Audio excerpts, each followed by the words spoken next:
أحقر البشر خلقا نزمترین ئاستی مرۆڤ لە ڕەوشت و ئەخلاقە ئەو کەسەیە کاتێک کەسێک پەنای بۆ دەبا بۆ ئەوەی کێشەیەکی بۆ چارەسەرکە ئەم تەماشای سوودی خۆی دەکات لەمانەوەی کێشەکەدا حەز دەکات بزانێت داخۆ ئەم کێشەیە ئەگەر بەردەوام بێ ئەوە سوودیەوی تێدایە بەداخەوە ئێستا وڵاتە گەورەکانی دنیا جاری وایە دوو وڵات شەڕیانە چەک دەدا بەم لا چەکیش دەدا بەولا چەک دەدا بە ئەم لا چەکیش دەدا بە ئەولا حتا ئەم کێشەیە بەردەوام بێ سوودی ئەمی تێدایە ئەوە ئەگەر ناوی دیموکراسی لە خۆی بنێ پێشکەوتن لە خۆی بنێ مافی مرۆڤ لە خۆی بنێ لە ڕووی ڕەوشت و ئەخلاقەوە سووکە و بچووکە پرسیار کرا لە هیتلەر من ئەحقەڕ الناس فی حەیاتیکە چ کەسێک زۆر سووک بۆ بەلاتەوە چ کەسێک زۆر ڕیسوا بۆ بەلاتەوە چ کەسێک زۆر کەم نرخ و بێڕەوش بۆ بەلاتەوە لەبەر چاوتا وتی الذين ساعدوني على احتلال أوطانهم ئەو کەسانەی کەوا لە کاتی داگیرکردنی وڵاتەکانیاندا هاوکاریان کردوم ئەمە لە کتێبی هوناکە یەحلو اللقاء دکتۆر حەسان شەمسی پاشا لە لاپەڕی 270 ئەو قسەی هیتلەرم خوێندۆتەوە لەو کتێبەدا ئەوا باسی دەکات وتی سووکترین کەس لەلام بێ ئەخلاقترین کەس لەلام بێ ڕەوشترین کەس لەلام بێ ئەرزشترین کەس لەلام ئەو کەسەیە کە لە کاتێکا چوون وڵاتەکەی داگیرکەم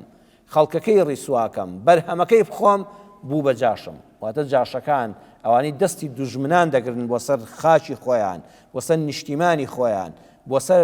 هاووڵاتیانی خۆیان بۆ سەر خاک و ئاوی خۆیان ئەو کەسانە لە هەموو کەس ڕیسواترن ئەوانە لە ڕەوش داماڵدراون کاتێککە خەڵک متمانەی پێیانە دەنجیان دەداتێ کەچی لە دواییدا بەداخەوە ئەو خەڵکە ناناسنەوە تەنها بۆ سوودی خۆیان بۆ نان و کولێرەی خۆیان پێی گەیشتن جار لە پەرلەمان بێ لە وەزارەت بێ لە حکومڕانیشتر بێ لە هەر شتێک بێ ئینسانی ڕەسەن ئینسانی پەسەند ئینسانی ڕەوشبەرز کە میلەت دەنگی پێدا کە خستیە سەر کورسی بەردەوام ڕووی لە جەماوەرەکەیە و پشتی لە کورسیەکەیە بەڵام ئینسانێک کەوا بەداخەوە لە ڕەوش داماڵدرا بێ خەڵکی فریودا بێ دەنگی خەڵکی وەرگرت پێ کە چوە سەر کورسیەکە کە گەیشتە پۆست و پلەکە ئەمجا ڕووی دایمە لە کورسیەکەیە حەز دەکات 4 ساڵی تر 4 ساڵێکی تر 40 ساڵی تری ژەگەڕ ڕێگەی بدەن هەر لەسەر کورسێ بێ بەڵام دەموچاوی خەڵک نابینێ تەنها شان و ملپان دەکا تەنها ورگی زل دەکا تەنها بیر لە هێنانی ژنی دووەم و سێم و چوارەم دەکاتەوە و تەنها کۆشک و